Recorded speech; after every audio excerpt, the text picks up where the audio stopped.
नमस्कार प्यारे साथियों, स्वागत है आपका आपकी अपने प्लेटफॉर्म। मेरा नाम है सनी और आज की क्लास में हम लोग जो चीजें कल तक हमने कवर की थी सीमेंट चैप्टर में उसे ही कंटिन्यू करने वाले हैं। जैसा कि आपको पता है कि जो कंक्रीट टेक्नोलॉजी का पहला चैप्टर चल रहा था सीमेंट, जिसमें पिछली क्लास में हम लोगों ने सीमेंट के मैन्युफैक्चरिंग प्रोसेस को अच्छे से समझा था।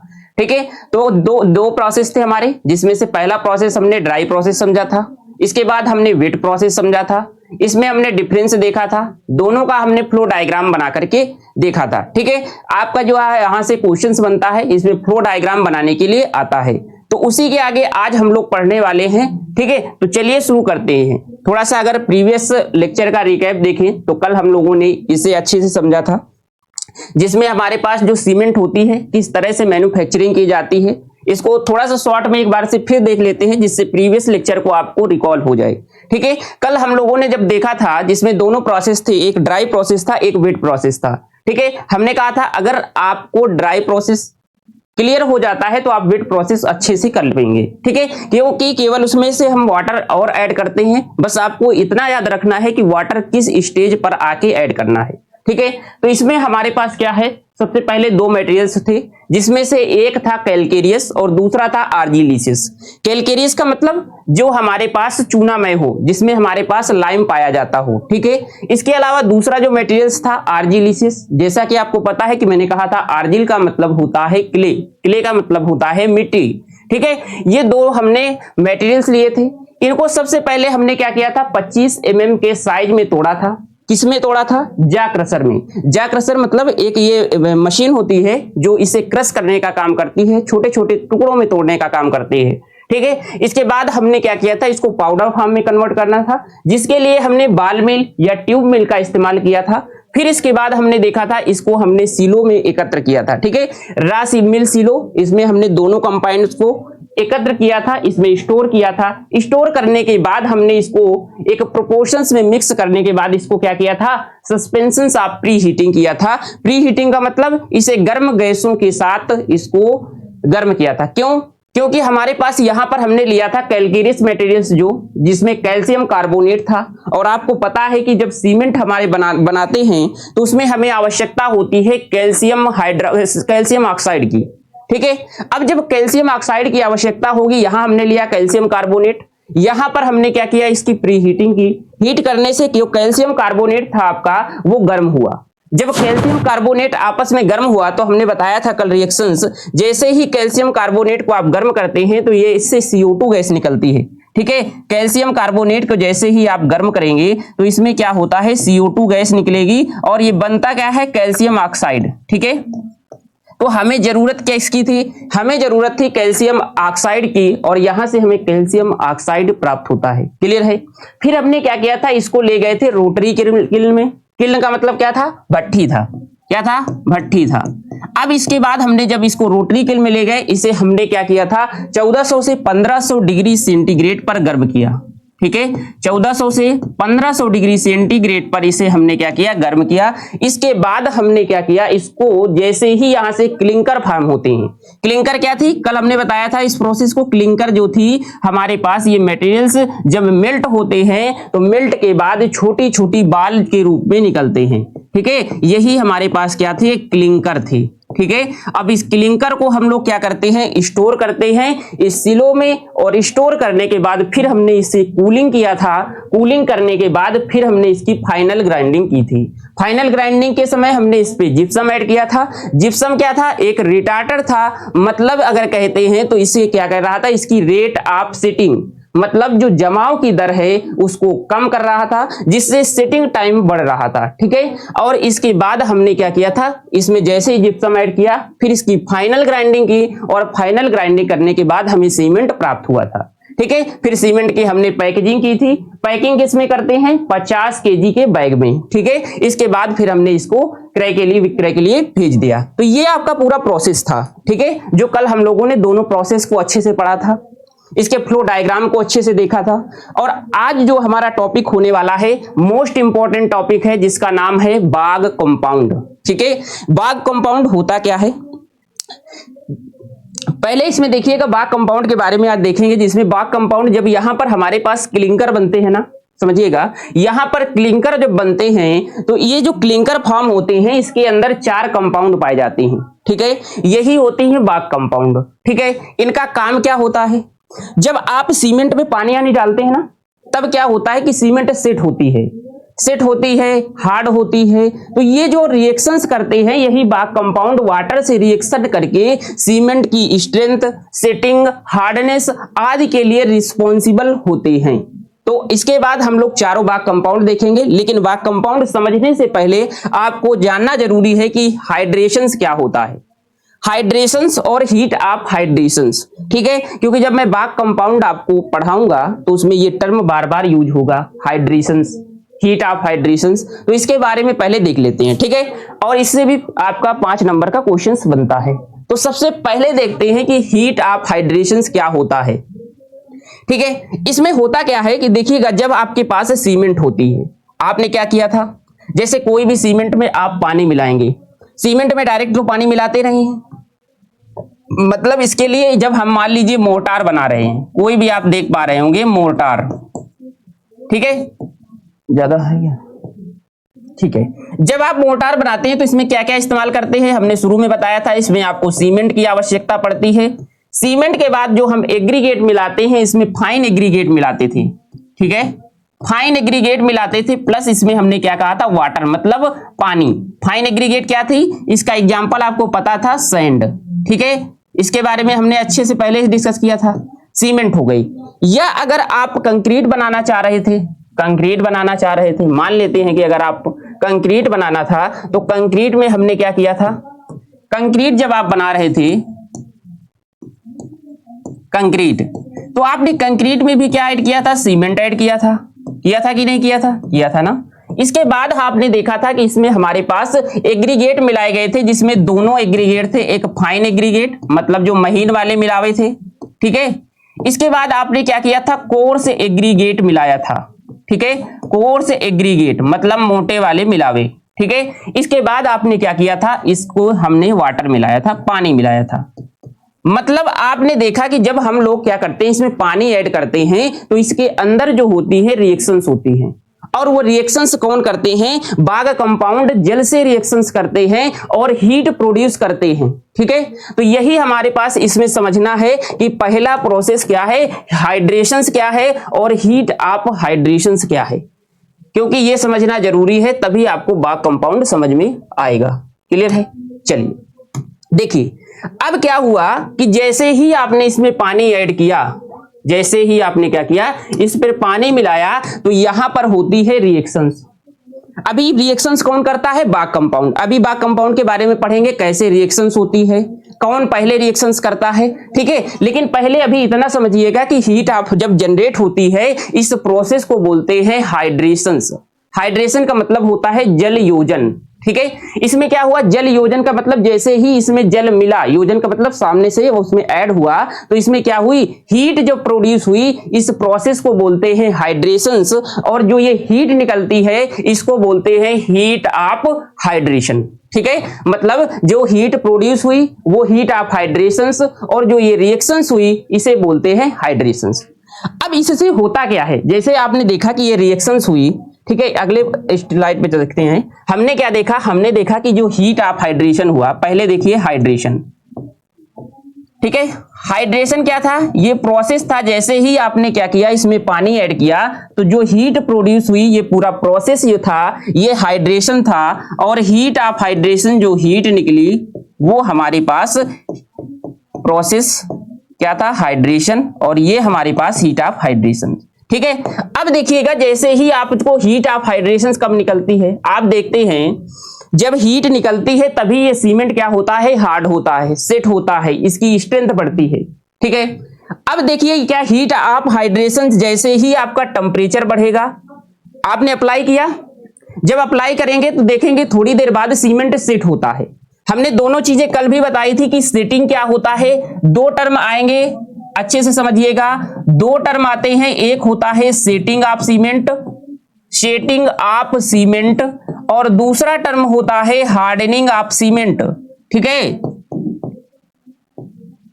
हार्डनिंग ऑफ सीमेंट, कल भी हमने इसकी चर्चा की थी। सेटिंग में सीमेंट क्या होता है, केवल जमता है, स्ट्रेंथ गेन नहीं करता, मतलब उसमें सामर्थ्य नहीं होती है। ठीक है, सेटिंग का मतलब होता है जमना, ठीक है, जमाव, ठीक है। इसमें क्या होता है, केवल आप यहां पर सीमेंट जमती है। मतलब कहने का मतलब ये है कि जब आपने सीमेंट को किसी भी कोर्स पे अप्लाई किया, कोर्स क्या क्या होता है, जो ब्रिक का एक रदा होता है, जब आप ब्रिक की चिनाई करते हैं, ब्रिक मैसोनरी की, मतलब जो ब्रिक की दीवार है, जब उसकी चिनाई कर रहे होते हैं उस समय आप सीमेंट का जो मोटार होता है उसको अप्लाई करते हैं।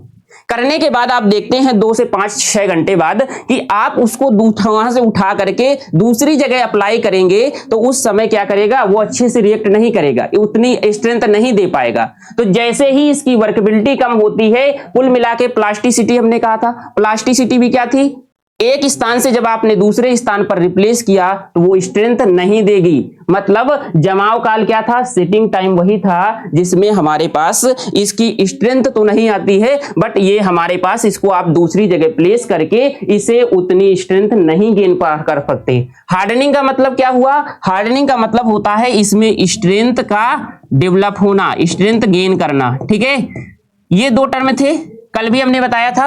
अब आते हैं कि हमारे पास जो हाइड्रेशन प्रोसेस था, इसमें जो हीट निकली, ये हाइड्रेशन प्रोसेस कब तक चलता है, इसे हम लोग बोलते हैं हीट ऑफ हाइड्रेशन।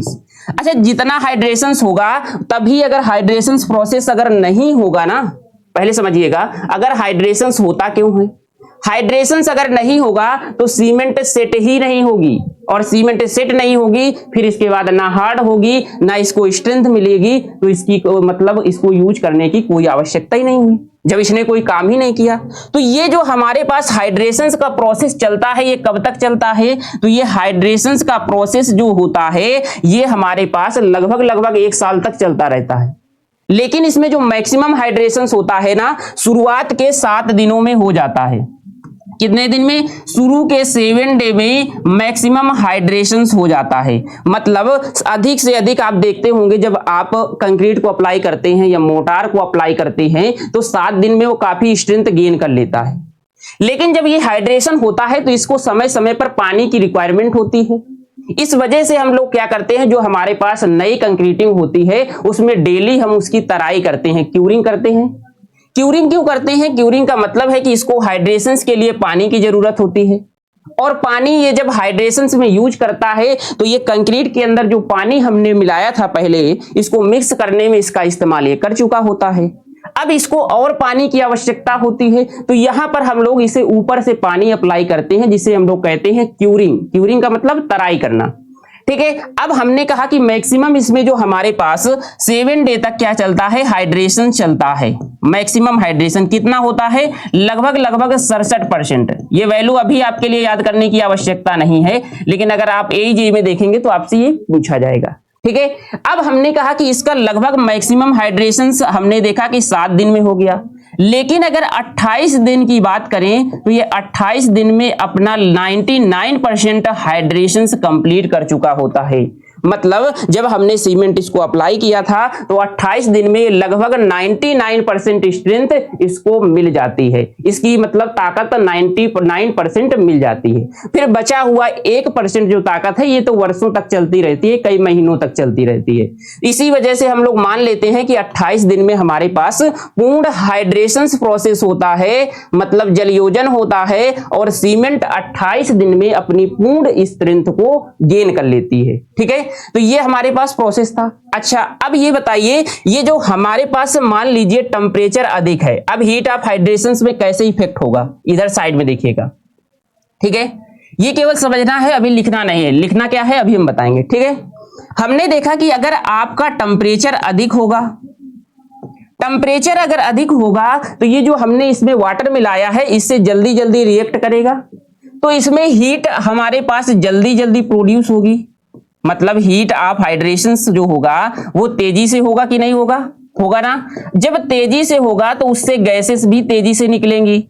ठीक है, तो इसमें क्या होता है, इस प्रोसेस को हम लोग धीमा करना चाहते हैं। क्यों, इस वजह से धीमा करना चाहते हैं कि अगर मान लीजिए टेम्परेचर ज्यादा है, टेम्परेचर ज्यादा है तो इसकी पानी की कमी जल्दी जल्दी होगी, होगी ना। इसी वजह से हम जब अधिक टेम्परेचर वाले क्षेत्र में घर बनाते हैं तो उसकी क्यूरिंग अधिक करने की जरूरत होती है। क्यों? क्योंकि ये जल्दी जल्दी पानी के उपजार करेगा, हाइड्रेशन प्रोसेस को तेज करेगा, और जैसे ही हाइड्रेशन प्रोसेस ज्यादा तेज होगा तो हीट ज्यादा तेज प्रोड्यूस होगी। लेकिन हम चाहते हैं कि ये हाइड्रेशन हमारा मॉडरेट हो। अगर एकदम ज्यादा हीट प्रोड्यूस हो गई तो वहां से एकदम गैसेस निकलेंगी, और जब गैसेस निकलेंगी तो कंक्रीट जो होगा या हमारे पास कोई हमने मैसनरी वाल बनाई है, इसमें क्या हो जाएगा, क्रैक्स डेवलप हो जाएंगी। ठीक है, क्या हो जाएंगे, क्रैक्स। तो हम लोग चाहते हैं कि जो हाइड्रेशन हो वो बहुत धीमे से हो, मतलब स्लोली प्रोसेस हो और लंबे समय तक हो। लंबे समय का मतलब जो इसकी फिक्स वैल्यू है 7 दिन में लगभग 67% और 28 दिन तक ये प्रोसेस लगभग हमारे पास क्या हो जाए, पूरा हो जाए। इसी वजह से लगभग क्यूरिंग हमारी पास जो मिनिमम क्यूरिंग टाइम होता है वो 1 वीक का होता है, मतलब 7 दिन। हम लोग कहते हैं कि कोई भी कंक्रीटिंग वर्क हुआ है तो मिनिमम से मिनिमम उसमें 7 दिन तक क्यूरिंग तो करना ही करना है, तराई उसकी करना ही करना है। ठीक है, इसके ऊपर आप कर भी सकते हैं। ठीक, तो ये था पूरा हाइड्रेशन का प्रोसेस। अब समझिएगा इसमें क्वेश्चंस आएगा कहां से डिप्लोमा लेवल पर। ये तो समझाने का प्रोसेस था कि कैसे हाइड्रेशन होता है, कैसे स्ट्रेंथ गेन करती है। अब आपको मन में ये सवाल आएगा कि ये पूरी बात तो हो गई, लेकिन यहां पर हीट कहां से प्रोड्यूस हुई। हीट जो प्रोड्यूस हुई वही हमारे पास प्रोड्यूस करते हैं बाग कंपाउंड, जिसके बारे में अब हम पढ़ेंगे। लेकिन इसमें पहले हम लोग हीट ऑफ हाइड्रेशन के बारे में देख लेते हैं, जो चीजें अभी तक हमने पढ़ी हैं। हमने क्या कहा था, हमने कहा था जो हाइड्रेशन होता है, जैसे ही हमने इसमें सीमेंट में जल मिलाया तो इससे जैसे ही हीट निकलती है, गैसेस निकलती हैं, इस प्रोसेस को बोलते हैं हाइड्रेशन। और ये जो हीट निकली इसे बोलते हैं हीट ऑफ हाइड्रेशन। मतलब ये जो पूरा प्रोसेस हुआ ये हाइड्रेशन था, जलयोजन था, और जो हमारे पास हीट निकली इसे बोलते हैं हीट ऑफ हाइड्रेशन। अब देखिएगा क्या लिखा हुआ है, क्या चीजें यही हैं जो बताई गई हैं, समझिएगा। इसमें कह रहा है कि जब सीमेंट में पानी मिलाया जाता है, क्या मिलाया जाता है, जब सीमेंट में पानी मिलाया जाता है तो सीमेंट के यौगिक पानी के साथ रासायनिक अभिक्रिया, अब यौगिक कौन है, जो अभी बाग कंपाउंड हम लोग पढ़ेंगे वही है, ठीक है, करते हैं। इस प्रक्रिया को जलयोजन हाइड्रेशन कहते हैं। क्लियर हुआ। इसके बाद देखिएगा जलयोजन के दौरान ऊष्मा निकलती है, जिसे जलयोजन की ऊष्मा कहते हैं, हीट ऑफ हाइड्रेशन कहते हैं। क्लियर हुआ। चलिए इंग्लिश में देखेंगे, कह रहा है कि व्हेन वाटर इज एडेड, जब इसमें हमने पानी को ऐड किया, ठीक है, टू सीमेंट, किसमें, सीमेंट में, the cement compounds react chemically with water. फिर क्या होता है कि जो सीमेंट के कंपाउंड हैं, यौगिक हैं, ये क्या करते हैं, वाटर के साथ रिएक्शन करते हैं। This process is called hydration. इस प्रोसेस को क्या बोलते हैं, हाइड्रेशन बोलते हैं। कह रहा है during the hydration heat is released या हीट इज जनरेटेड, ठीक है, known as heat of hydration. ये प्रोसेस क्या है, हीट ऑफ हाइड्रेशन है। ठीक है, इंग्लिश हिंदी में लिखा है, इसे जलयोजन बोलते हैं। और ये जो हमारे पास हीट ऑफ हाइड्रेशन हो गया, ये जलयोजन की क्रिया होती है। अब जैसे ही हीट प्रोड्यूस हुई तो अब इसने क्या किया, सीमेंट ने इस हीट निकलने की वजह से, ये रिएक्शंस की वजह से इसमें सेटिंग होती है। ठीक है, सेटिंग होगी, फिर समय के साथ इसमें हार्डनिंग होती है और इसमें स्ट्रेंथ गेन करता है कोई कंक्रीट। यही हमारे पास प्रोसेस जब हीट ऑफ हाइड्रेशन होता है तब होता है। ठीक है, अब वही टर्मिनोलॉजी आगे लिखी हुई है। कह रहा है कि ये ऊष्मा सीमेंट को जमने, मतलब सेटिंग होने, तथा कठोर मतलब हार्ड होने में सहायक होती है। ठीक है, दिस हीट हेल्प्स, किसमें क्या करती है, मदद करती है, in the setting and hardening of cement. Setting और हार्डनिंग हमने दोनों बताया है कि सेटिंग में केवल सीमेंट सेट होता है, उसमें स्ट्रेंथ नहीं होती है। मतलब आप उसे एक प्लेस से दूसरे प्लेस रख सकते हैं बट उसमें स्ट्रेंथ नहीं आएगी, वर्कबिलिटी में कमी आ जाती है, प्लास्टिसिटी खो देती है। इसके बारे में पूरी डिटेल्स, इसके हमारे पास जो प्राइमरी सेटिंग टाइम होता है, सेकेंडरी होता है, इसके लिए जो हमारे पास टेस्ट करते हैं, आगे हम लोग पढ़ेंगे। ठीक है, अब आइए, जलयोजन की ऊष्मा जितनी अधिक होगी सीमेंट उतनी तेजी से प्रतिक्रिया करेगी। हमने अभी यहां पर बताया था, देखिए लिख करके, हमने कहा था टेम्परेचर जितना अधिक होगा, टेम्परेचर क्या होगा, जितना अधिक होगा, हीट ऑफ हाइड्रेशन भी उतनी तेजी से होगा।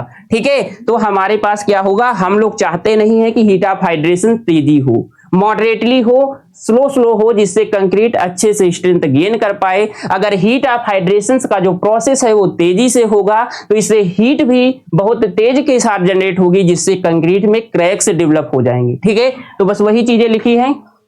क्या लिखा है, कह रहा है कि जलयोजन की ऊष्मा जितनी अधिक होगी सीमेंट उतनी ही तेजी से प्रतिक्रिया करेगी। ठीक है, ऊष्मा का मतलब जैसे टेम्परेचर अधिक होगा किसी भी क्षेत्र का तो वहां पर हीट ऑफ हाइड्रेशन तेजी से जनरेट होगी। क्यों? क्योंकि हाइड्रेशन प्रोसेस वहां पर फास्ट हो रहा है। क्लियर है?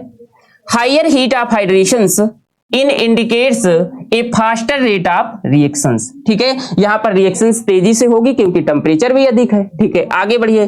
बड़े कंक्रीट ढांचों में अधिक जलयोजन ऊष्मा के कारण तापमान बढ़ सकता है, जिससे दरारें पड़ने की संभावना है। बड़े कंक्रीट ढांचे क्या होते हैं? जैसे कोई भी डैम बन रहा है, कोई ब्रिज बन रहा है। आज के टाइम पे आप मेट्रो प्रोजेक्ट देख रहे हैं, बुलेट ट्रेन का प्रोजेक्ट देख रहे हैं, जिसमें आप एक पाइल देखते हैं जिसपे वो ट्रेन चलती है ना, वो जो पिलर होता है, पिलर जो होता है उसे बोलते हैं, नीचे जो पाइलिंग होती है, इसके बाद जो ऊपर जो आपको दिखता है उसे बोलते हैं पियर।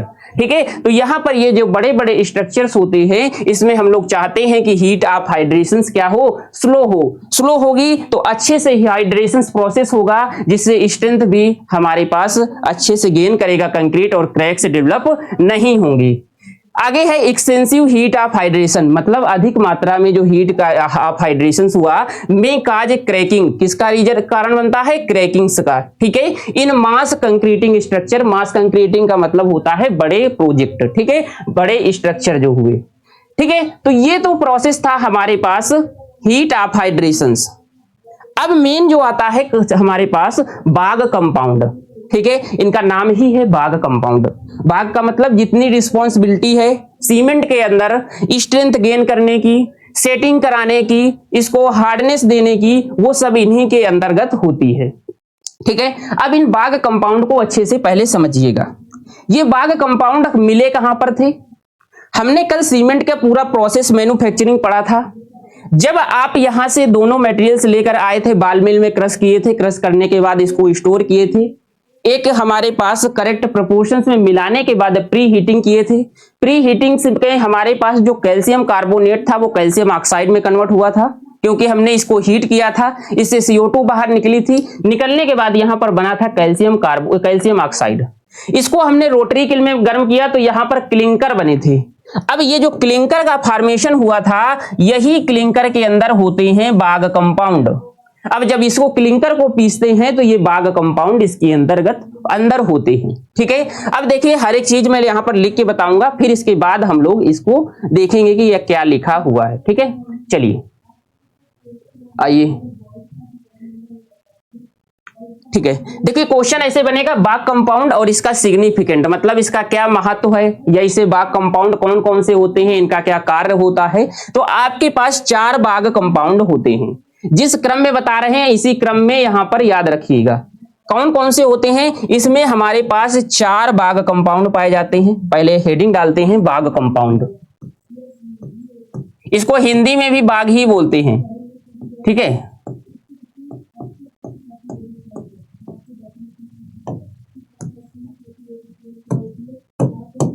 चलिए इसमें देखिए हमारे पास 4 बाग कंपाउंड होते हैं। ठीक है, इसमें पहला क्या होता है? पहला होता है हमारे पास, देखो इसी क्रम में आपको याद रखना है, पहला होता है हमारे पास C3S। C3S का मतलब ट्राई कैल्शियम सिलिकेट। क्या होता है? यहां पर लिखते हैं C3S। ऐसे ही आपको फार्मूले याद रखना है, C3S। दूसरा हो गया C2S, तीसरा हो गया C3A और चौथा हो गया C4AF। ऐसे आप याद कर पाएंगे। अब देखिए इसके नाम आपको यहां से अगर फार्मूले याद है तो लिख पाएंगे। इसका नाम है C3S। C3S का मतलब ट्राई कैल्शियम सिलिकेट। ठीक है, लिख देते हैं। ठीक है, हिंदी में लिखें कि इंग्लिश में, दोनों में लिख देते हैं, ट्राई कैल्शियम सिलिकेट। ठीक है ना, इसका नाम हो गया ट्राई कैल्शियम सिलिकेट। हिंदी इसके नीचे लिख देते हैं ट्राई कैल्शियम सिलिकेट।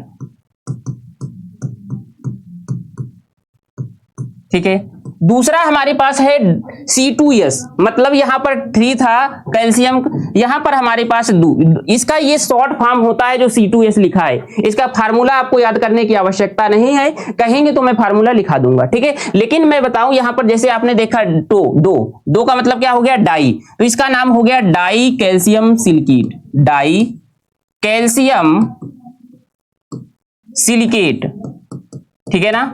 चलिए ये हो गया ट्राई कैल्शियम, इसका नाम हो गया डाई, इसको भी लिख लीजिए हिंदी में, डाई कैल्शियम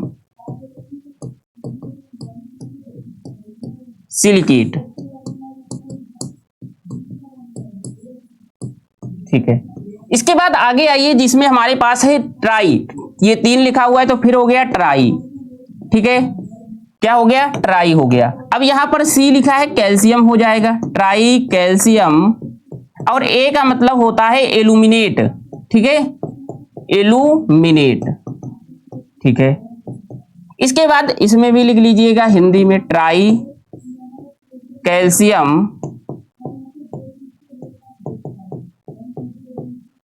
एल्यूमिनेट,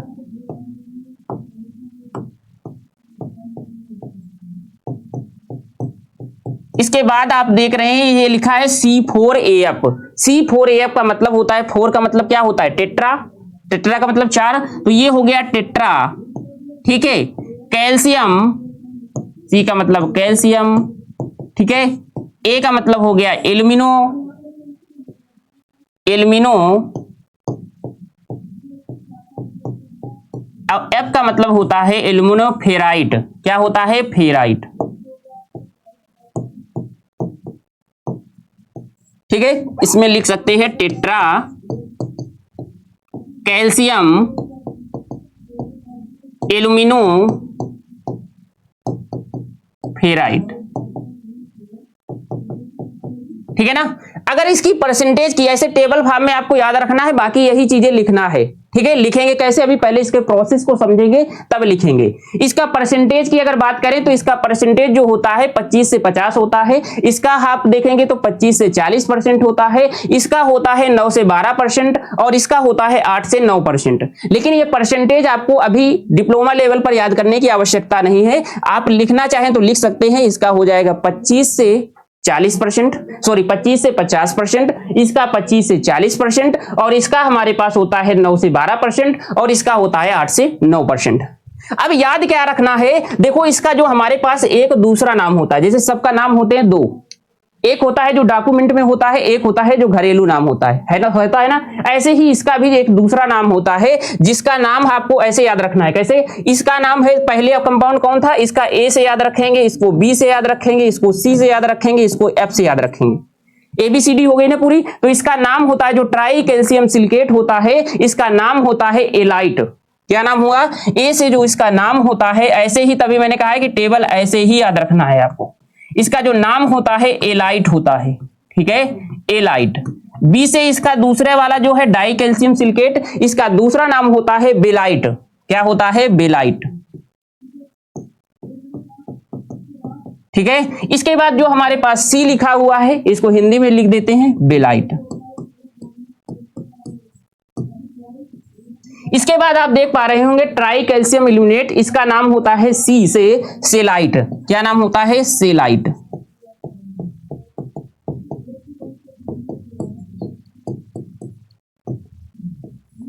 इसके बाद आप देखेंगे ये जो हमारे पास लास्ट वाला है, यहां पर ई नहीं होता, डी नहीं होता, ठीक है, डी ई छोड़ करके एफ होता है और इसका नाम होता है फेराइट, क्या होता है, फेराइट, ठीक है। ये बहुत पूछा जाता है आगे जब आप तैयारी करेंगे, एराइट, बेराइट, सिलाइट और फेराइट, ठीक है। तो ये तो हो गई अभी इनकी कंडीशन, मतलब कौन कौन से कंपाउंड होते हैं, बाग कंपाउंड, जो हमारे पास आपने देखा कि ये 4 मिली। अब देखिए इसमें प्रोसेस समझिएगा, क्योंकि ये समझ लेंगे कि कैसे ये रिएक्शंस करते हैं तो इनके बारे में लिख पाएंगे। अगर सोचेंगे कि इसको रट लें तो नहीं रट पाओगे, ठीक है। यही बार रटते रहोगे कि इसका हाइड्रेशन पहले होता है, इसका बाद में होता है, फिर कैसे होता है, समझिएगा। अब देखिए हम पूरा इसके प्रोसेस की बात करते हैं। प्रोसेस में क्या होता है, सबसे पहले हमारे पास ये 4 बाग कंपाउंड थे, इनका हमने यहाँ पर नाम लिखा, इनका फार्मूला लिखा शॉर्ट, इसके बाद इनका जो हमारे पास दूसरा नाम है एलाइट, बिलाइट, सिलाइट और फेराइट। ठीक, अब देखिए जैसे ही आपने सीमेंट में पानी मिलाया, क्योंकि डायरेक्ट आप सीमेंट में पानी तो नहीं मिलाते हैं, जब तक आप सीमेंट को यूज करेंगे तभी तो पानी मिलाएंगे, या तो आप मोटार बना रहे होंगे या तो कंक्रीट बना रहे होंगे। ठीक है, यही चीजें देखिए एक बार मैं दिखा देता हूं, यहां टेबल में लिखी हुई है। ठीक है, ये देखिए ये चारों भाग कंपाउंड है, try calcium silicate, die calcium silicate, calcium tetra. ठीक है, इसके नाम एलाइट, बिलाइट, सिलाइट, फेलाइट। ठीक है, फेराइट। ठीक है, इसके बाद हमारे पास ये देखो यहां पर लिखा है फेलाइट, इसी को फेराइट भी बोलते हैं, ये मत समझिएगा कि ये अलग है। ठीक है, इसके बाद आप देखिएगा यहां पर हमारे पास इसका जो नाम है C3S, C2S, C3A, C4AF।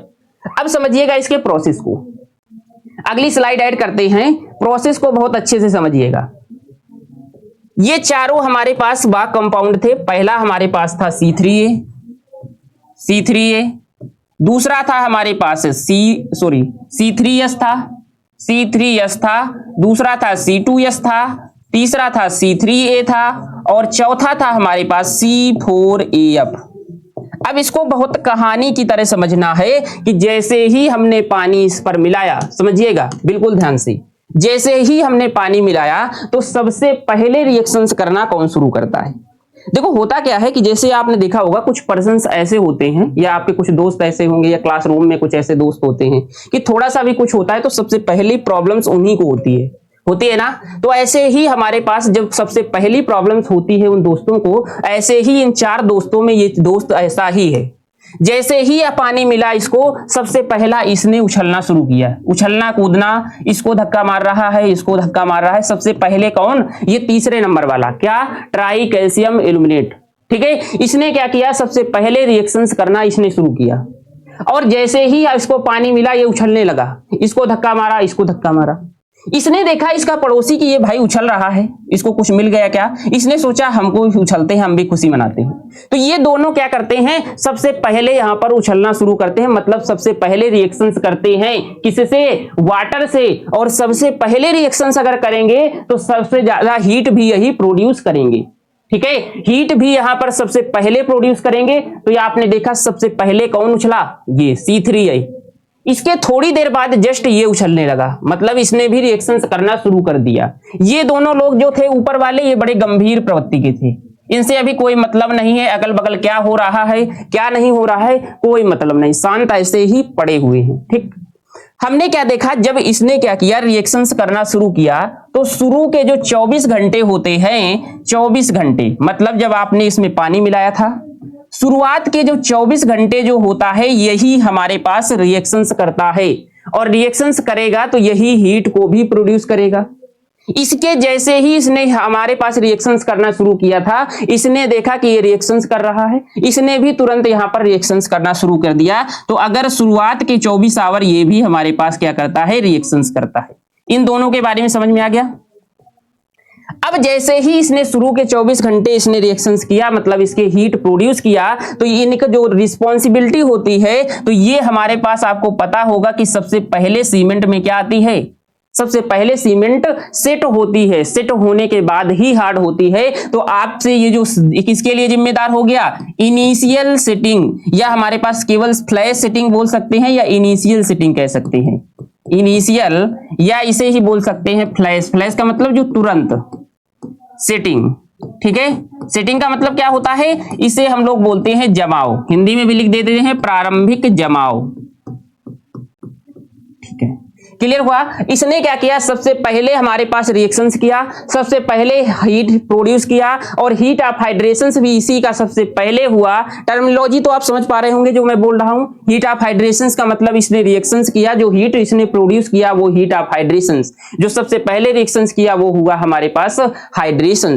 ठीक है, इसके बाद तुरंत ये जैसे ही थोड़ी देर बाद ये स्टार्ट हो जाता है, रिएक्शंस करेगा, इसका हीट ऑफ हाइड्रेशन होगा, और ये हमारे पास क्या होता है, ये हमारे पास कलर प्रोड्यूस करता है। क्या करता है, कलर प्रोड्यूस करता है ये हमारे पास। और हमारे पास जो फ्लैश सेटिंग हो रही थी, फ्लैश सेटिंग में थोड़ा सा इसका पार्ट रिस्पॉन्सिबल होता है, मतलब जो हमारे पास शुरू में सेटिंग हुई इसमें कुछ भाग इसका योगदान होता है, मैक्सिमम इसका होता है, और जो कलर होता है ग्रे कलर का वो हमारे पास इसके लिए आता है। ठीक है। हालांकि सीमेंट का पहले से ग्रे कलर होता है, लेकिन जब कंक्रीट आप बनाते हैं तो कुछ हल्का सा उसमें ग्रे कलर इंक्रीज होता है, वो इसकी वजह से होता है। इसका मतलब ये नहीं कि बहुत ज्यादा होता है, क्योंकि सीमेंट पहले से ही ग्रे कलर में थी। ठीक है। अब आपने देखा कि ये दोनों 24 घंटे तक खूब रिएक्शंस किए, उछल उछल करके, इसको धक्का दिए, इसको धक्का दिए, लेकिन ये जो ऊपर वाले दोनों थे ये बहुत गंभीर प्रवृत्ति के थे, अभी इनसे कोई मतलब नहीं है। ठीक है। अब क्या हुआ, जैसे ही 24 घंटे बीते, आप सुबह देखेंगे तो सीमेंट सेट हो चुका होता है। आप चाहेंगे कि उसको हाथ से खुरचें तो आपका उतना अच्छे से निकाल नहीं पाएंगे सीमेंट को, बस ये है कि एक एक पार्टिकल जो होंगे सैंड के वो आपके वहां से गिरेंगे। बट आप सोचे कि उसको धक्का दे के हटा दें तो हटा सकते हैं। क्यों? क्योंकि अभी उसने स्ट्रेंथ गेन नहीं किया, हार्ड नहीं हुआ है। ठीक। चलिए, अब इसके बाद इसकी बारी आती है। ये बीच वाला फिर भी अभी शांत बैठा है, इससे अभी कोई मतलब नहीं है। तीसरे नंबर पर अब इसने क्या किया, 24 घंटे बाद इसने रिएक्शन शुरू किया। जब ये देखा कि ये दोनों तो शांत हो गए, अब मैं शुरू करता हूं अपना तांडव। ठीक है। अब इसने क्या किया, C3S जो था ट्राई कैल्शियम सिलिकेट, इसने हमारे रिएक्शंस करना शुरू किया। अब जब ये रिएक्शंस करना शुरू किया तो इसने क्या किया, इसका जो हाइड्रेशंस होगा वो शुरू के मैक्सिमम जो हाइड्रेशंस हो रहा था ना, 7 दिन हमने बताया था, जो हाइड्रेशन प्रोसेस है वो सबसे ज्यादा 7 दिनों में लगभग हो जाता है 67%। तो इसके लिए रिस्पॉन्सिबल कौन हुआ, ये हुआ C3S। इसने 7 दिन तक रिएक्शंस किया। 7 दिन के बाद आपने देखा होगा 28 दिन तक, तो 28 दिन तक हमारे पास जो सीमेंट होती है वो मैक्सिमम स्ट्रेंथ लगभग 99% गेन कर चुकी होती है। तो वो भी रिएक्शंस यहां पर इसी के कारण होती है। मतलब 24 घंटे बाद इसने हाइड्रेशन प्रोसेस शुरू किया और ये 7 दिन तक मैक्सिमम चला। इसके बाद स्लो स्लो हमारे पास 28 दिन तक ये प्रोसेस चलता रहता है। अब 28 दिन के बाद जब सीमेंट हमारे पास मैक्सिमम स्ट्रेंथ गेन कर चुकी होती है तो ये धीरे से ये उठता है सुस्ती अवस्था में। अभी तक तो सोया हुआ था, 28 दिन तक इसका कोई काम नहीं था, ये थोड़ा सा इधर उधर करता है 7वें दिन, लेकिन 28 दिन के बाद ये पूर्ण एक्टिव होता है और ये प्रोसेस लगभग कई मंथ तक चलता रहता है, जब तक आप देखते हैं कि सालों तक कोई भी स्ट्रक्चर स्ट्रेंथ गेन करता है। लेकिन 28 दिन में वो मैक्सिमम स्ट्रेंथ अपनी गेन कर चुका होता है लगभग 99%। बची हुई जो 1% स्ट्रेंथ है वो इसकी वजह से आती है आफ्टर 28 डे। ठीक है, आफ्टर 28 डे। ठीक है, तो ये था पूरा प्रोसेस हमारे पास बाग कंपाउंड का। एक बार फिर से शॉर्ट में समझिएगा, जो पूरा प्रोसेस था बाग कंपाउंड का, इसमें सबसे पहले हमारे पास 4 बाग कंपाउंड थे, C3S, C2S, C3A, C4A। इसी क्रम में आपको याद रखना है कौन कौन से हैं हमारे पास। इसका नाम है, हमारे पास नाम से याद रखिएगा, ट्राई कैल्शियम सिलिकेट, इसका नाम है डाई कैल्शियम सिलिकेट, इसका नाम है टेट्रा कैल्शियम एल्यूमिनेट, इसका नाम है ट्राई कैल्शियम एल्यूमिनेट, इसका नाम है टेट्रा कैल्शियम एल्यूमिनोफेराइट। ये चारों हो गए। इसके बाद परसेंटेज आपको याद करने की आवश्यकता नहीं है। अब जैसे ही हमने इस पर पानी डाला तो रिएक्शंस किस प्रकार से हुई, अगर इस प्रोसेस को आपने समझ लिया तो इसको रटने की आवश्यकता नहीं पड़ेगी। आप जो चीजें यहां पर लिखी हुई हैं, देखो 5 नंबर का क्वेश्चन आता है और ऐसे आपको लिखना पड़ेगा। यहां पर आपको देख के लग रहा होगा बहुत चीजें ऐसी ऐसी लिखी है, ठीक है, लेकिन यहां पर कुछ नहीं लिखी है, यही चीजें जो है यहां पर लिखी हुई हैं। ठीक है, अब हमने क्या कहा, जब हमने यहां पर देखा कि यह हमारे पास शुरू के जैसे ही हमने पानी डाला तो वहां से तुरंत रिएक्शंस करना शुरू कौन कर दिया, सबसे पहले ये तीसरे नंबर वाला, इसने अपना हीट ऑफ हाइड्रेशन दिया, मतलब हाइड्रेशन प्रोसेस किया, जल से रिएक्शंस किया, हीट प्रोड्यूस किया। और ये कब तक चलता है प्रोसेस, 24 दिन तक। कितने दिन तक, सॉरी 24 आवर तक।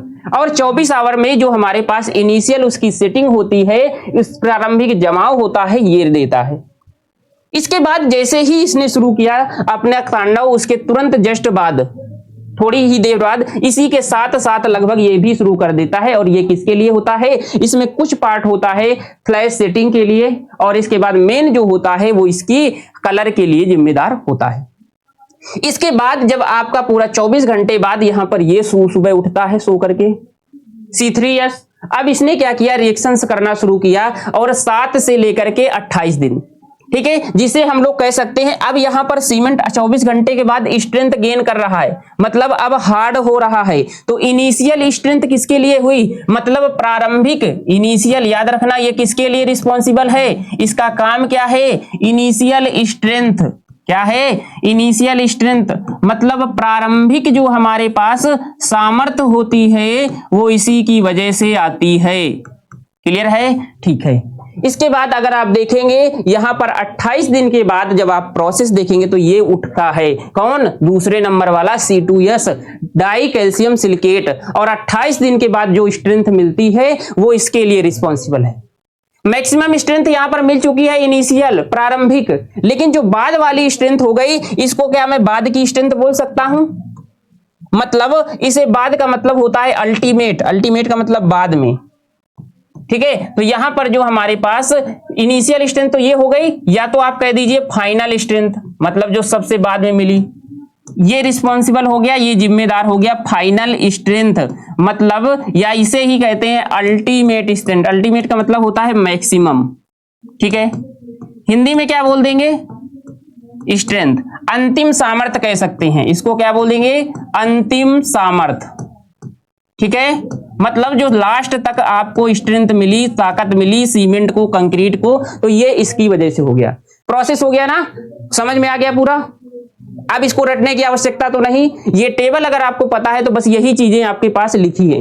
दो चीज बस याद रखना है बाग कंपाउंड में, पहला ये नाम, उसका दूसरा नाम, इसका यह फार्मूला, इसके बाद हमारे पास ये जो हमने प्रोसेस समझाया है कि सबसे पहले ये एक्टिव होगा, फिर ये एक्टिव होगा, फिर इसके बाद ये एक्टिव होगा, ये एक्टिव होगा। ठीक, किसके लिए जिम्मेदार, इनिशियल सेटिंग के लिए, फ्लैश सेटिंग के लिए, ये किसके लिए, इनिशियल सेटिंग और कलर के लिए। इसके बाद इसकी बात करेंगे तो ये हमारे पास इनिशियल स्ट्रेंथ के लिए, मतलब जो 7 से 28 दिन तक चलती है, मैक्सिमम जो होता है 67% हमने बताया था शुरू में जब हमने पढ़ाया था। यहां पर पहला, यहां पर हमने कहा था ये 7 दिन में मैक्सिमम हाइड्रेशन होता है 67% तक, और बचा हुआ 99% तक हमारे पास हाइड्रेशन किसके बाद में होता है, कितने दिन में, 28 दिन में। तो ये हमारे पास 7 से 28 दिन का जो प्रोसेस होता है, जिसमें इनिशियल स्ट्रेंथ, प्रारंभिक सामर्थ्य ये गेन करता है, फिर सबसे लास्ट में ये एक्टिव होता है, और ये आफ्टर 28 दिन के बाद ये स्ट्रेंथ गेन करता है। जो अंत में स्ट्रेंथ मिली वही तो फाइनल हुई,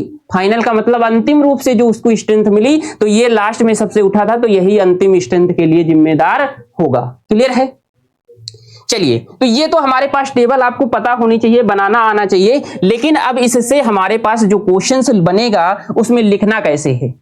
जब क्वेश्चंस आपका आएगा ना तो आपको ये वाली टेबल बनाना है हाथ से, फिर इसके बाद ये चीजें लिखना है।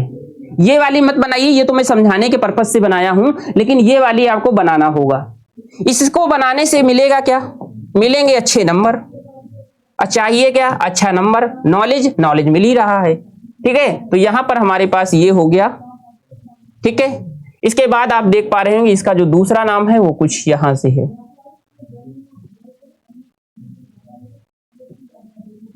ठीक है, एलाइट, बेलाइट, सेलाइट, फिलाइट, कहीं कहीं क्या होता है, एक सिंगल एल होता है, कहीं कहीं पर डबल एल से लिख देता है। ठीक है, तो उस पर आपको कंफ्यूज नहीं होना है।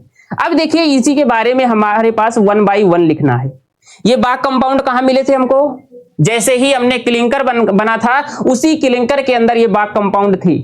ठीक है, तो बस वही चीज लिखी हुई है। यहां से हमने शुरू किया था, जब बाग कंपाउंड समझाना शुरू किया था, कि जैसे ही हमने क्लिंकर, यहां पर क्लिंकर मिला था, जब हमने इसे 1400 से 1500 डिग्री सेंटीग्रेड पर गर्म किया था, तो जो क्लिंकर मिला था इन दोनों मटेरियल का मिक्सचर मिल करके जब मेल्ट होकर के ये बाल के रूप में मिली थी, वो बाल के अंदर जो होता है वो होता है बाग कंपाउंड। ठीक है, अब ये बाग कंपाउंड आप समझिएगा क्या है, इसके बारे में अब समझते हैं। जो चीज हमने समझी है क्या आखिरकार वही चीजें हैं यहां पर लिखी हुई, तो देखते हैं। चलिए आइए, देखो हमारे पास लिखा हुआ है, हेडिंग क्या है, हेडिंग हमारे पास लिखी हुई है कि आप देख पा रहे होंगे कि बाग कंपाउंड एंड दियर सिग्निफिकेंट, मतलब सीमेंट के यौगिक और उसका महत्व, मतलब यही पूरा तांडव करते हैं। जो स्ट्रेंथ मिलती है, हार्डनिंग मिलती है, इसके बाद जो हमारे पास सेटिंग होती है, सब इन्हीं का जिम्मेदारी होती है।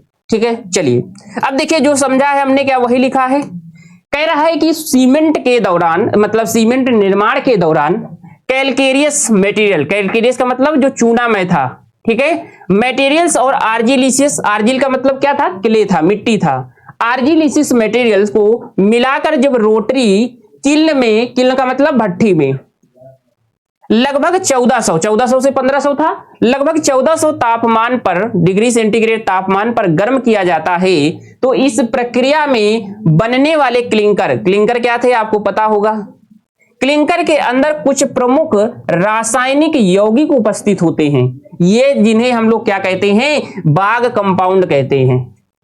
ठीक है ना, क्या बोलते हैं, बाग कंपाउंड बोलते हैं। और इसी की ये बाग कंपाउंड किसके लिए रिस्पॉन्सिबल थे, यही तो हमारे पास जल से क्रिया कर रहे थे, यही तो सीमेंट को सेट कर रहे थे। आपने देखा तीसरा नंबर का जो C3A था वही तो इसकी सेटिंग के लिए जिम्मेदार था। C4AF था जो चौथे नंबर का था, फेराइट था, इसी की वजह से तो हमारे पास कलर आ रहा था, इनिशियल सेटिंग आ रही थी। पहला जो था इनिशियल स्ट्रेंथ के लिए, तो स्ट्रेंथ के लिए कौन, पहले वाला C3A। फाइनल स्ट्रेंथ के लिए कौन, हमारे पास C2S। ठीक है, तो C3S जो हो गया इनिशियल स्ट्रेंथ के लिए पहले वाला, और फाइनल जो हमारे पास होता है वो फाइनल के लिए हमारे पास कौन होता है, वो होता है C2S। क्लियर है। तो यहां पर जो बाग कंपाउंड मिले, इन यौगिकों का नाम किसने रखा था, एक वैज्ञानिक थे जिनका नाम था RH बॉग। ठीक है, तो ये इनके नाम पर, इन्होंने क्योंकि इसको एनालिसिस किया था, मतलब इन्हें बताया था, इस वजह से इसका नाम रखा गया बॉग कंपाउंड। क्लियर है। जब सीमेंट में पानी मिलाते हैं, इसमें समझिएगा, जब सीमेंट में पानी मिलाया जाता है तो ये यौगिक हाइड्रेशंस रिएक्शंस, हाइड्रेशन क्या था, हीट प्रोड्यूस करने की जो क्रिया थी वो हाइड्रेशंस थी ना, करते हैं और सीमेंट को जमने का मतलब सेटिंग होना तथा कठोर होना मतलब हार्डनिंग में सहायक होते हैं। ठीक है ना, सेटिंग, हार्डनिंग, स्ट्रेंथ सब यही रिस्पॉन्सिबल है। ठीक है, ये यौगिक सीमेंट की स्ट्रेंथ, वही चीज आ गई, setting, time and heat of hydrations के लिए मुख्य रूप से जिम्मेदार होते हैं। क्लियर है भाई, ये चीजें आपको क्लियर हो पाई। वही चीजें थी ना, हमने कहा था ये बाग कंपाउंड कब मिले, क्लिंकर में मिले, इनको हमने पीसा, ये बाग कंपाउंड अवेलेबल थे, पानी डाला, इन्होंने रिएक्शंस की स्ट्रेंथ दी, स्ट्रेंथ पहले सेटिंग हुई, सेटिंग के बाद स्ट्रेंथ गेन हुई। ठीक है, जब इसकी हार्डनिंग हुई तभी तो स्ट्रेंथ मिलेगी। अब देखिए इन बाग कंपाउंड को यही चीज इंग्लिश में लिखी हुई है, इंग्लिश में भी एक बार बता देते हैं। कह रहा है कि during the manufacturing of cement, during का मतलब दौरान, मतलब समय, मैन्युफैक्चरिंग ऑफ सीमेंट, सीमेंट को जब हम लोग बना रहे थे, कौन प्रोसेस, एक वेट प्रोसेस या ड्राई प्रोसेस। ठीक है, इसमें क्या हुआ था, कैलकेरियस एंड आर्जिलिशियस मटेरियल्स, कौन कौन मटेरियल्स यूज किए थे, एक कैलकेरियस था, एक आर्जिलिशियस था।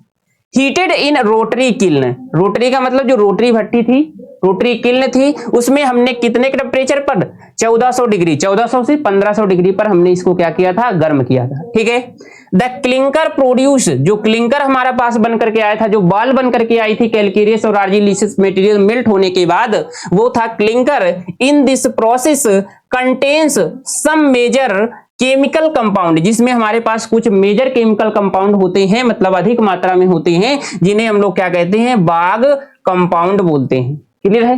चलिए, दीज कंपाउंड आर नेम्ड, इनको नाम किसने दिया था, क्योंकि इनका जो एनालिसिस किया था वो किसने किया था, एक अमेरिकन हमारे पास साइंटिस्ट थे जिनका नाम था RH बॉग, और इन्हीं के नाम पर ये बना था, ये नाम इन्होंने दे दिया बाग कंपाउंड। क्लियर है। चलिए, वेन वाटर इज एडेड, जैसे ही हमने क्या किया, वाटर ऐड किया टू सीमेंट, सीमेंट में।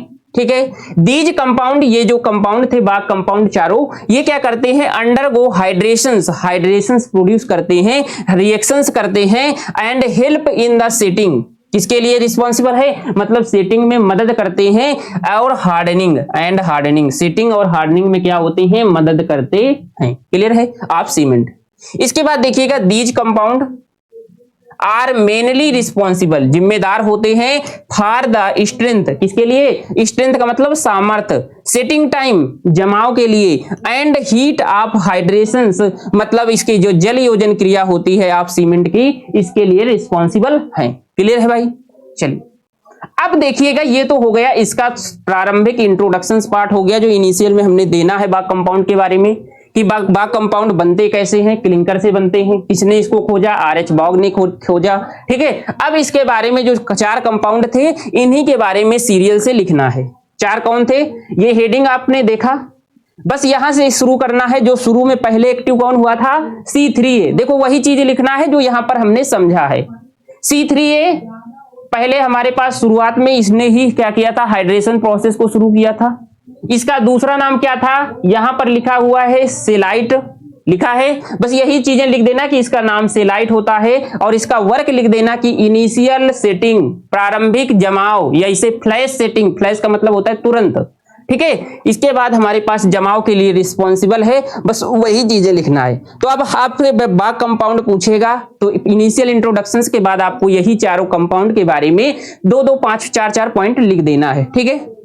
देखिए पहला हमने बताया जिसमें ट्राई कैल्शियम इल्यूमिनेट C3A था, ट्राई कैल्शियम इल्यूमिनेट जो सबसे पहले रिएक्शंस किया। बस वही चीजें हैं, वही चीजें रटना मत, जो चीजें बताई गई हैं बस वही याद लिखना है।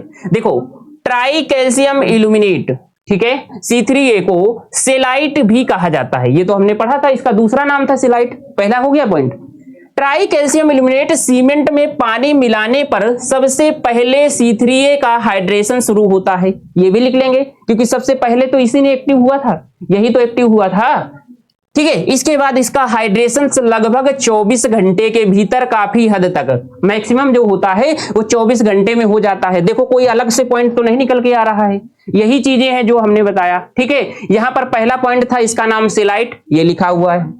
अगले पर देखेंगे कि सबसे पहले 24 घंटे में, हमने यहीं से कहा था इनिशियली जो शुरू स्टार्ट होता है प्रोसेस वो यहीं से होता है, तो सबसे पहले यही रिएक्शंस करेगा। इसका प्रोसेस कब चलता है, 24 घंटे तक। तीसरा पॉइंट तो यही लिखा हुआ था। इसके बाद ये किसके लिए, इनिशियल सेटिंग टाइम या सेटिंग टाइम या फ्लैश सेटिंग के लिए रिस्पॉन्सिबल है। तो चौथा आगे आप पैराग्राफ में ये लिख देना, बस हो गया। आओ कह रहा है ये सीमेंट के प्रारंभिक जमाव काल जिसे इनिशियल सेटिंग टाइम के लिए क्या है, मुख्य रूप से जिम्मेदार होता है, ठीक है। चलिए इसके बाद कहते हैं इसकी अधिक मात्रा सीमेंट के जल्दी जमने, जिसे हम लोग कहते हैं फ्लैश सेट, बात एक ही है, यही प्रोसेस, यही दोनों चीज एक ही है, मतलब इनिशियल सेटिंग को ही फ्लैश सेट कहते हैं, ठीक है, का कारण बनती है, ठीक है। इसकी इसलिए सीमेंट में जिप्सम मिलाया जाता है। जिप्सम के बारे में तो कल हम लोगों ने पढ़ा था ना, पूरा जिप्सम का प्रोसेस समझा था। जिप्सम एक रिटार्टर था, थोड़ा सा सुन लीजिए। इसमें क्या करता था, ये इनिशियल सेटिंग टाइम को बढ़ा रहा था बट सेटिंग को कम कर रहा था।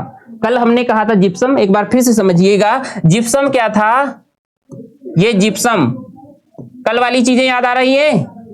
जिप्सम कितना हमने मिलाया था, 3 से 4%, ठीक है ना। ये क्या करता था, ये एक रिटार्टर था, रिटार्टर।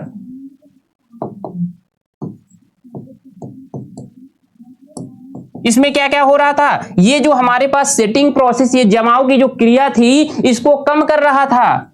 सेटिंग जो हो रही थी, रेट ऑफ सेटिंग जिसे कह सकते हैं, ठीक है, रेट ऑफ सेटिंग, ये क्या कर रहा था, रिटार्टर है तो कम करेगा।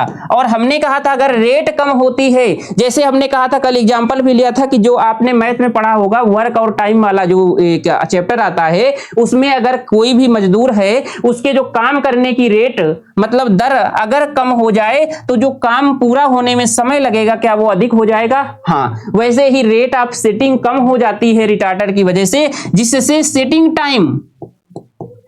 टाइम जमाव काल जिसे कहते हैं, क्या बोलते हैं भाई, जमाव काल जो होता है वो क्या हो जाता है, वो बढ़ जाता है। अब जमाव काल बढ़ गया और हम चाहते भी हैं कि जमाव काल बढ़ जाएगा, जिससे हमारे पास जो सीमेंट है थोड़ी देर बाद जमेगा, जिससे हम इसको अप्लाई कर लेंगे, यूज कर लेंगे, वरना पानी मिलाते ही वो जम गया वहीं पर तो हम उसको यहां पर अप्लाई ही नहीं कर पाए, उसकी दीवार ही नहीं बना पाए। या कंक्रीट था तो जैसे ही पानी मिलाया तुरंत जम गया, तो आप उसको स्लैब में जाकर के अप्लाई ही नहीं कर पाएंगे। इसलिए हम लोग चाहते हैं कि इस पर क्या मिलाया जाता है, इसमें जो मिलाया जाता है जिप्सम मिलाया जाता है। क्लियर है, बोलो। चलिए, तो ये हमारे पास जिप्सम का प्रोसेस था। अब अगला नंबर आता है टेट्रा कैल्शियम इल्यूमिनोफेराइट।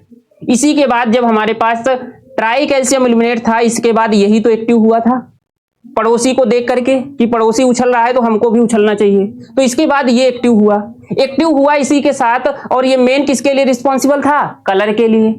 कुछ इसका अमाउंट किसके लिए, हमारे पास सेटिंग टाइम के लिए इनिशियल। अब कलर कैसा होता है सीमेंट का, ग्रे होता है। कैसा होता है, ग्रे, या तो ग्रे देखने को मिलेगा या तो ग्रेनिश ग्रे लिखा होगा, ठीक है। तो बस अब दूसरा प्रोसेस हमारे पास ये लिखना है, क्या है भाई, आओ समझो। यहां पर इसके बारे में यही पॉइंट, इसका दूसरा नाम क्या था, फेलाइट था, बस वहीं से शुरू करना है। ठीक है, चलिए कह रहा है टेट्रा कैल्शियम एल्यूमिनोफेराइट। टेट्रा कैल्शियम एल्यूमिनोफेराइट को फेराइट भी कहा जाता है। हो गया पहला पॉइंट। चलिए, टेट्रा कैल्शियम एल्यूमिनोफेराइट का हाइड्रेशंस C3A के साथ ही प्रारंभिक अवस्था में शुरू हो जाता है। जैसे ही C3A ने, इसके थोड़ी देर बाद ये देख करके वो भी उछलने लगता है। ठीक है, तो इसका भी हमारे पास क्या होता है, हाइड्रेशन शुरू हो जाता है।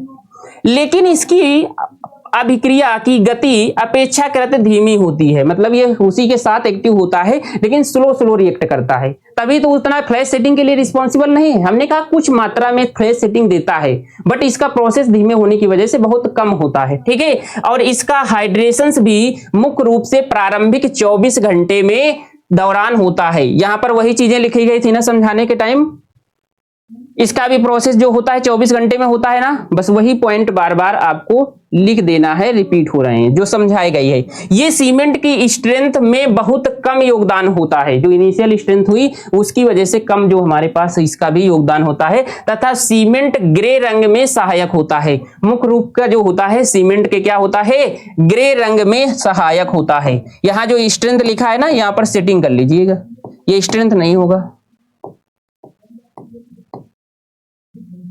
एक मिनट,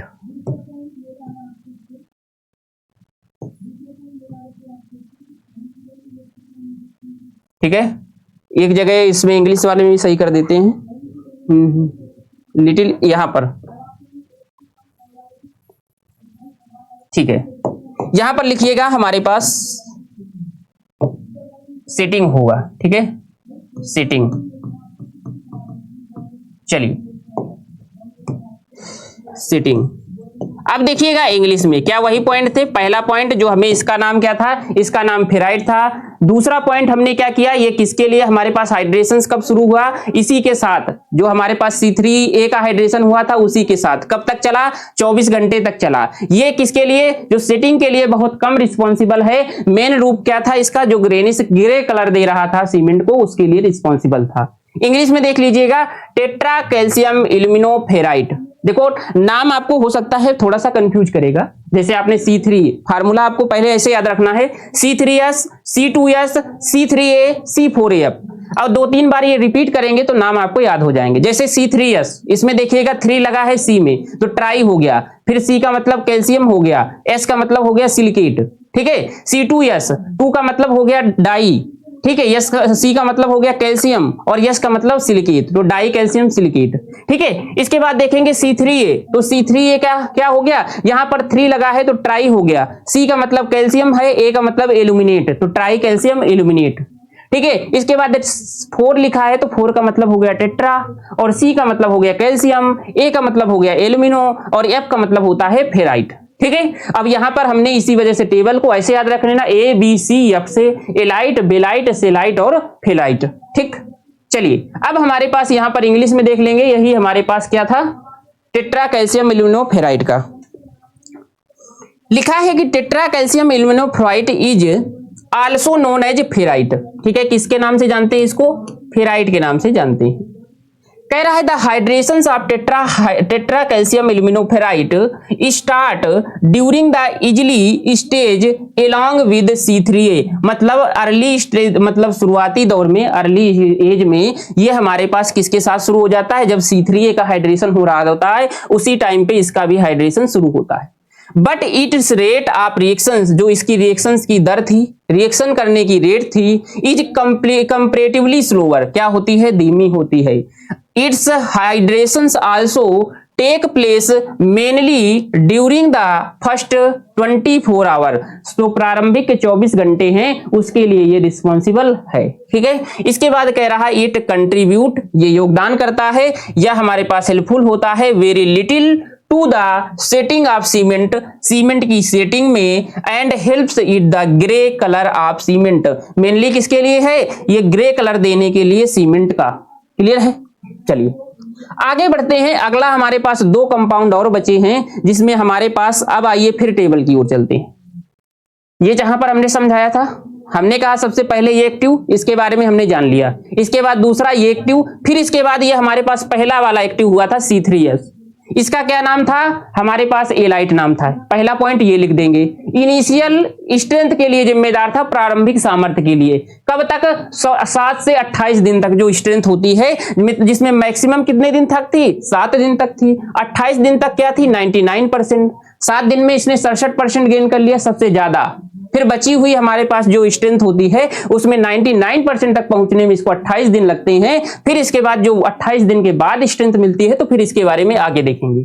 ठीक है, तो चलिए अब इसके बारे में, इसका नंबर है, इसने क्रिया किया, फिर इसने किया, फिर इसके बाद ये पहला वाला C3S। अब इसके बारे में आइए देखिए C3S क्या है। C3S का नाम क्या है? नाम है हमारे पास ट्राई कैल्शियम सिलिकेट।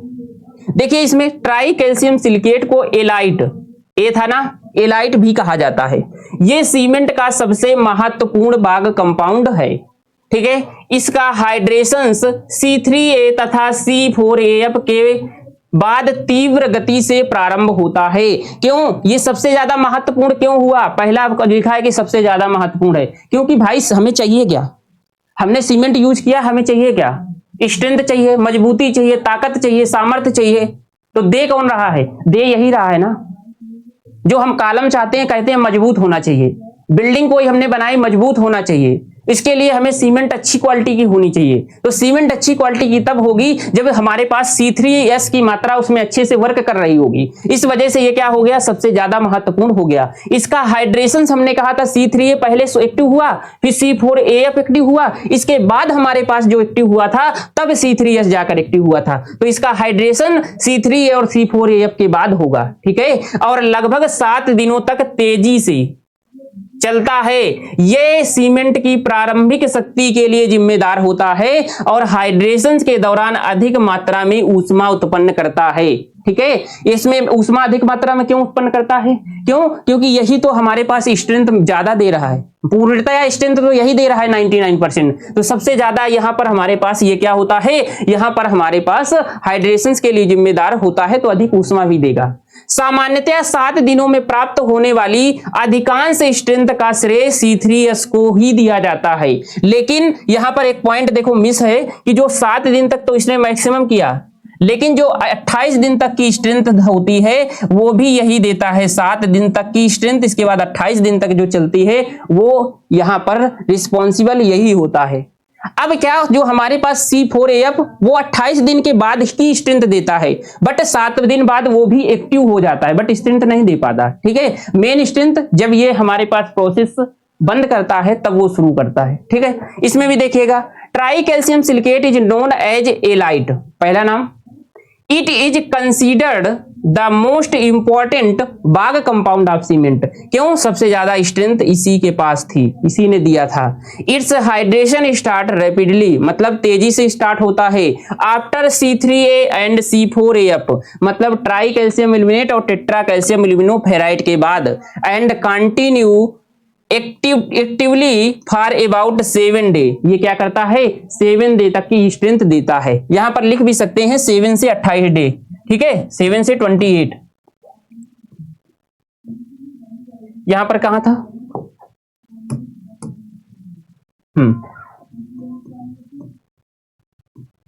ठीक है, इस वजह से 7 लिखा है क्योंकि मैक्सिमम जो स्ट्रेंथ होती है वो 7 दिन में ही मिल जाती है, 7 डे में। ठीक है, अच्छा आगे बढ़िएगा। इट इज मेनली, ये हमारे पास मुख्य रूप से responsible for the early strength, प्रारंभिक स्ट्रेंथ, प्रारंभिक सामर्थ्य of cement and produced a relatively, मतलब रिलेटिवली का मतलब इसकी तुलना में 7 दिन में मैक्सिमम स्ट्रेंथ गेन करता है। ठीक है, high amount of heat during hydration, जिसमें हमारे पास अधिक मात्रा में क्या होगा?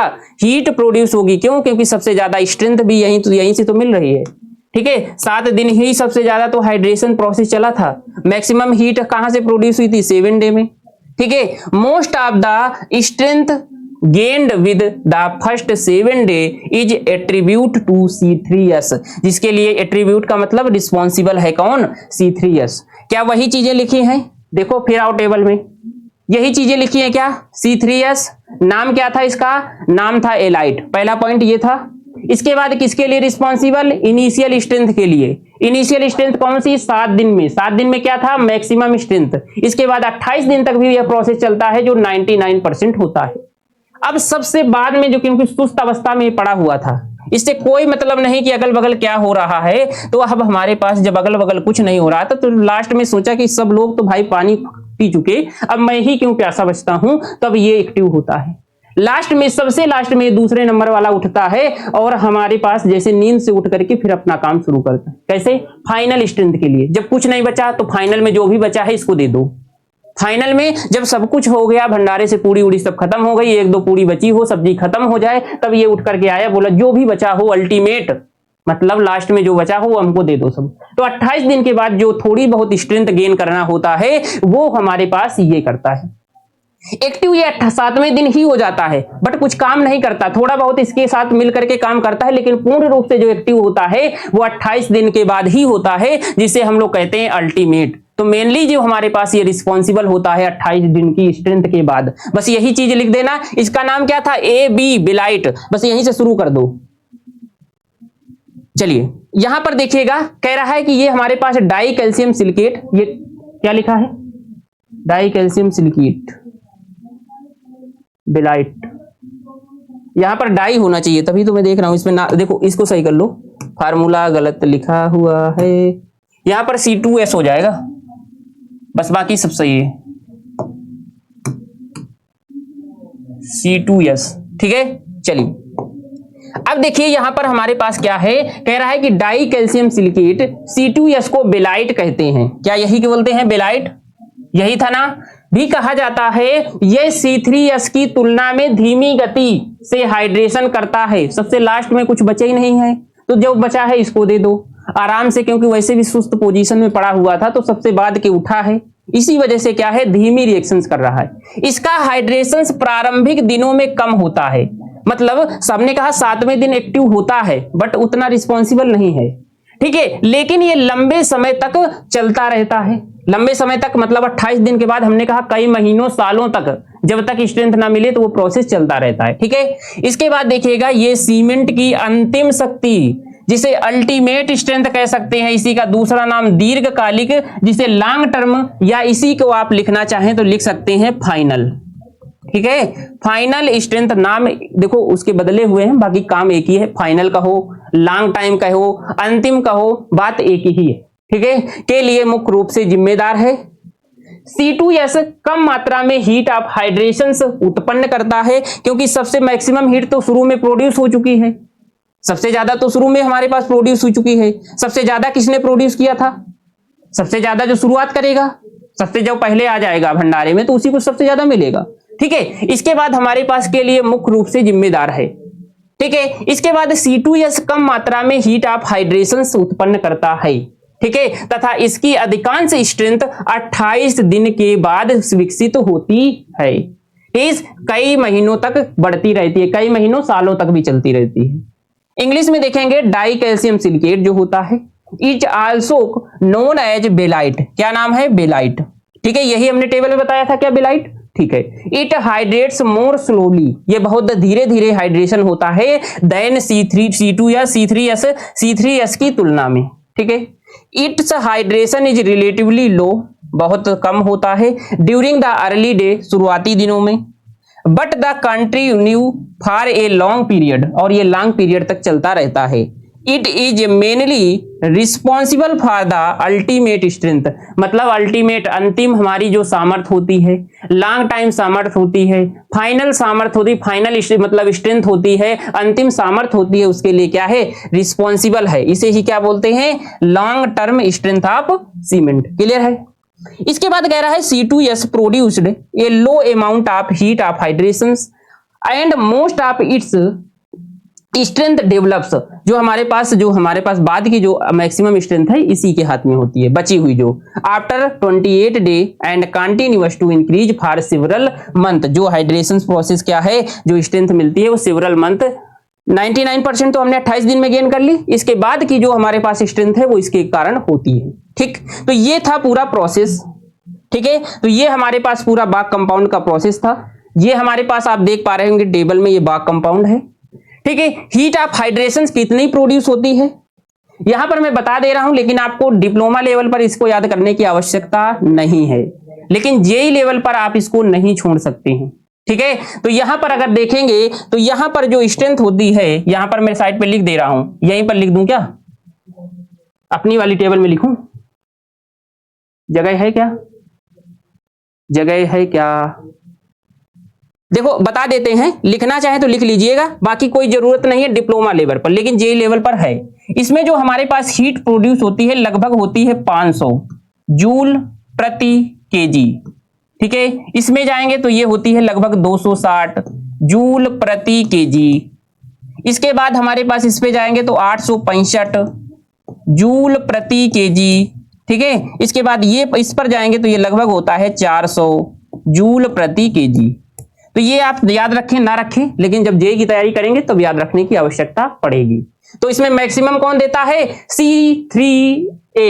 क्यों, क्योंकि सबसे पहले यही शुरू होता है, सबसे ज्यादा भंडारे में जो पूड़ियां हैं, सब कुछ जितना चीजें हैं सबको इसी को मिलती हैं, तो सबसे ज्यादा इसने क्या किया, हीट प्रोड्यूस किया। इसके बाद हमारे पास आप जाएंगे तो ये होता है, लेकिन ये हमने कहा था ये उतना रिस्पॉन्सिबल नहीं है। फिर इसके बाद ये आएगा, फिर ये आएगा। बाकी सबसे महत्वपूर्ण क्या था, ये था। क्यों, क्योंकि सबसे ज्यादा स्ट्रेंथ यही दे रहा था। तो ये आप अभी डिप्लोमा लेवल पर छोड़ सकते हैं, याद करना चाहें तो याद कर सकते हैं, बाकी मैं इसको हटा दे रहा हूं, आप वीडियो में देख लिए होंगे, लिखना चाहें तो लिख सकते हैं। ठीक है, चलिए, तो फिर ये हुआ हमारे पास आज कंप्लीट बाग कंपाउंड प्रोसेस। मैं आपसे यही कहूंगा कि ये बाग कंपाउंड को समझने का प्रयास करिएगा, रटोगे नहीं कर पाओगे, इस चीज की गारंटी है। क्यों, क्योंकि आप ये रटने वाला प्रोसेस नहीं है। इस वजह से मैंने हर एक चीज हाथ से लिख करके बताया है। पहले हर एक चीज को की रिएक्शंस कैसे होती है, कौन पहले एक्टिव होता है, हाइड्रेशन, हीट ऑफ हाइड्रेशन को पहले हमने कवर किया। जैसे ही उसमें पानी डाला, रिएक्शंस हुई, हीट प्रोड्यूस हुई, तो वो हीट ऑफ हाइड्रेशन कहलाती थी, और जो हमारे पास प्रोसेस था वो हाइड्रेशन था। ठीक है, जलयोजन था।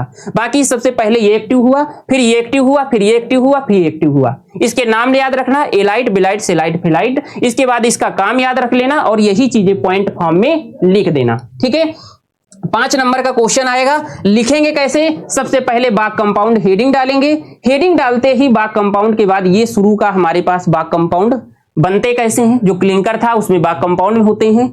ये किसके लिए रिस्पॉन्सिबल होते हैं, स्ट्रेंथ के लिए, सिटिंग के लिए, हार्डनिंग के लिए। किसने दिया, RH बॉग ने दिया। ये थोड़ा सा इनिशियल इंट्रोडक्शंस लिखेंगे। इसके बाद फिर आगे बढ़ेंगे तो आगे हमारे पास अगले स्टेप पर ये वाली टेबल आपको बनाना पड़ेगा। टेबल कैसे बनेगी, ऐसे याद रखना, C3S, C2S, C3A, C4A। बस इसके बाद ये हमारे पास नाम लिख देना, इसका दूसरा नाम लिख देना।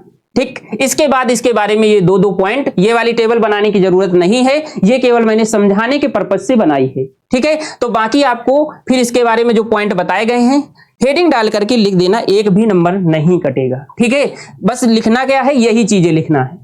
हाँ, एक काम कर सकते हैं, जैसे बार बार लिखा है यहाँ पर आपका, जब आपने हिंदी लिखा है यहाँ पर, ये इंग्लिश लिखा है, तो जैसे आपका बार बार कहीं कहीं लिखा है ट्राई कैल्शियम सिलिकेट, तो शुरुआत में आप इसको लिख सकते हैं, बाद में डायरेक्ट C3S भी लिख सकते हैं। ठीक है, जिससे आपका ये शॉर्ट में लिख जाएगा।